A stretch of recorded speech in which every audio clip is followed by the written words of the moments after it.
আপনি কি রেস্টুরেন্টে গিয়ে জোর করে কীটনাশক মিশ্রিত করলার জুস খেতে রাজি? ভাবুন তো, আপনি একটা রেস্টুরেন্টে গেলেন শুধু কাচ্চি বিরিয়ানি খেতে, কিন্তু ওয়েটার এসে বলল কাচ্চি বিরিয়ানি খেতে হলে আপনাকে সাথে কীটনাশক মিশ্রিত 1 বালতি করলার জুস আর আধা কেজি নিম তিতা খেতে হবে। হয় পুরো সেট খান, নয়তো না খেয়ে ভাগুন। ঠিক এই অদ্ভুতুরে সেট মেনু নিয়েই হাজির হয়েছে বর্তমান সরকার। আগামী 12 ফেব্রুয়ারি নির্বাচনের সাথে আসছে সেই রহস্যময় গোলাপি ব্যালট, যাকে তারা বলছে গণভোট, আর আসলে বলা উচিত গণতন্ত্রের হাইজ্যাক। অনেককেই না হয় সরিয়ে দিয়েছেন, কিন্তু সংবিধানের বুক চিরে এই যে কাটাছেঁড়া করছেন, তার হিসেব কে দেবে? আমাদের সংবিধানে 142 অনুচ্ছেদ বলে একটা জিনিস আছে। ওটা কোনো সাধারণ পাতা নয়, ওটা দেশের সর্বোচ্চ রক্ষা কবচ। সংবিধানের মৌলিক কাঠামো বদলাতে হলে সংসদের 2/3 ভোট লাগে, এটি সংবিধানে স্পষ্ট লেখা আছে। কিন্তু বর্তমান সরকার বলছে সংসদ লাগবে না, আমরা একটা অধ্যাদেশ, অর্ডিন্যান্স জারি করব আর পুরো দেশ বদলে ফেলবো। এখন প্রশ্ন হলো, সংবিধানের 93 অনুচ্ছেদ অনুযায়ী রাষ্ট্রপতি অধ্যাদেশ জারি করতে পারেন ঠিক, কিন্তু সেটা শুধুমাত্র জরুরি প্রশাসনিক বিষয়, সাধারণ আইন তৈরিতে। 93 অনুচ্ছেদ কখনোই সংবিধানের মৌলিক কাঠামো পরিবর্তনের ক্ষমতা দেয় না, সেটা একমাত্র 142 অনুচ্ছেদ মেনেই করতে হয়। সংবিধান কি পৈতৃক বাড়ির উঠোনের মাটি যে যখন খুশি কোদাল দিয়ে খুঁড়বেন? এটি কি সংস্কার, নাকি গায়ের জোরে সংবিধানের পোস্টমর্টেম? এবার আসুন সেই জুলাই সনদ 2025-এর ভেতরে কি আছে।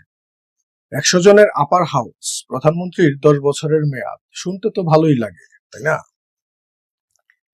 কিন্তু ভাই, আসল পেজটা অন্য জায়গায়। আপনি হ্যাঁ ভোট দিলে এই পুরো প্যাকেজ মানতে বাধ্য। আপনার যদি উপরের হাউসে আপত্তি থাকে আর মেয়াদে সমর্থন থাকে, বা মেয়াদে আপত্তি থাকে আর হাউসে সমর্থন থাকে, তা করার কোনো উপায় রাখা হয়নি, উপায় নেই এখানে। হয় পুরো বিষ গিলুন, নয়তো পুরোটা থুতু দিব। এতক্ষণে 3টি মূল পয়েন্ট পরিষ্কার হয়ে গেছে। 1, সাংবিধানিক প্রক্রিয়া লঙ্ঘন। 142 ধারা না মেনে অধ্যাদেশের মাধ্যমে সংবিধান বদলানোর চেষ্টা। 2, বান্ডেল ভোটিং, আলাদা আলাদা ইস্যুতে ভোট না দিয়ে পুরো প্যাকেজে হা না।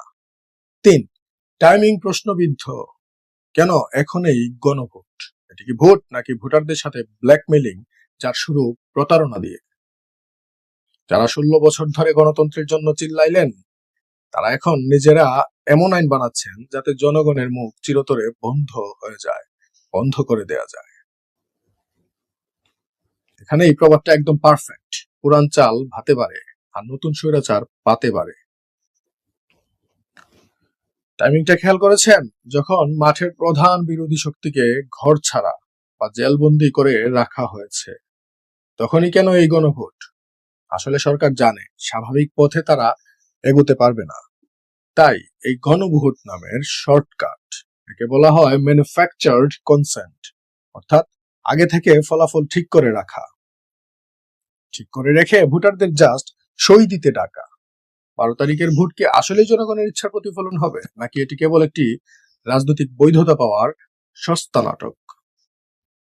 আপনারা বলছেন এটি জেনজি ইন্সপায়ার্ড নির্বাচন, কিন্তু জেনজি কি আপনাদের বলেছিল সংবিধানের 142 ধারা বুড়ো আঙ্গুল দেখিয়ে রাজতন্ত্র কায়েম করতে? আপনারা যারা বলেন একনায়কতন্ত্র ছিল শেখ হাসিনার সময়, ওই একনায়কতন্ত্রের বিরুদ্ধে যারা রক্ত দিল তাদের নাম ভাঙিয়ে আপনারা এখন ইলেকটোরাল একনায়কতন্ত্র বানাচ্ছেন। গোলাপি ব্যালট হাতে নিয়ে ভোটাররা যখন দেখবে তাদের সামনে কোনো অপশন নেই, তখন সেই ক্ষোভের বারুদ আপনাদের এই তাসের ঘর কতদিন টিকিয়ে রাখবে? জনগণ বুঝবে একদিন, আজ না হয় কাল বুঝবে ঠিকই জনগণ।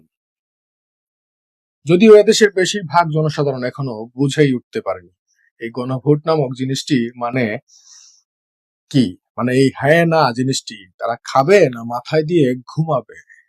যখন সরকার তার পক্ষের রাজনৈতিক দল, এমনকি বিএনপি সহ সবাই বলছে হের পক্ষে ভোট দিতে, মানে স্বেচ্ছাচারিতার দলিলে স্বাক্ষর দিয়ে যান, অন্যদিকে না ভোটের বিষয়ে জনগণকে বোঝানোরই কেউ নেই।